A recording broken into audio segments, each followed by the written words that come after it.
সহযোগিতার নাম হচ্ছে ভালোবাসার নামই হচ্ছে ভালোবাসা। আপনি ভালোবাসা বিনিময় সহযোগিতার বিনিময়ে কিন্তু একজনের কাছে আরেকজনের কাছে আপনি সহযোগিতা পাবেন।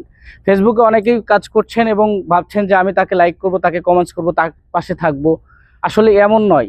যদি আপনি একজনকে সহযোগিতা করেন, তাকে যদি আপনি পাশে লাইক করেন, তাকে যদি ভালোবাসেন, তাকে যদি ভিউ বাড়ান, তার হচ্ছে ভিউটা দেখেন, উৎসাহিত করেন, দেন আপনাকে আরেকজন হয়তো উৎসাহিত করবে, আপনাকে ভালোবাসবে, আপনার জায়গা থেকে আপনার পেজটাও গ্রো করবে। কিন্তু আপনি যদি ভেবে থাকেন আমি শুধু ভালোবাসা সবার কাছ থেকে পাবো আর আমি কিছুই বিনিময়ে দিব না, তাহলে আপনার পেজটি আস্তে আস্তে এইভাবেই ডিমোটিভেট হয়ে যাবে এবং ডিটারমাইন্ডে চলে যাবেন। কারণ আপনিও দেখবেন একসময় হয়তো আপনাকে কেউ লাইক করছে, ভালোবাসছে, পাশে থাকছে, কিন্তু তাদের কাছ থেকে তাদের যে রেসপন্স করছে সেই রেসপন্সের বিনিময়ে আপনার কাছ থেকে সেই ফিডব্যাক পাচ্ছে না। যখন সেই ফিডব্যাকটা পাচ্ছে না তখন আপনার পেজটাকেও সে ইগনোর করার চেষ্টা করছে। সর্বোপরি কথা হচ্ছে একজনের সহযোগিতায় এগোনো সম্ভব।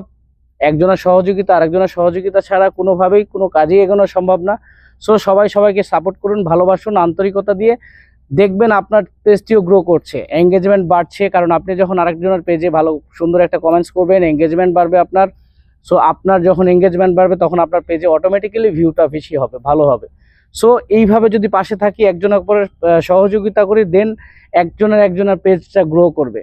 ভিডিওটি ভালো লাগলে অবশ্যই পেজটিকে ফলো দিয়ে পাশে থাকবেন। সহযোগিতাই ভালোবাসা। আল্লাহ হাফেজ।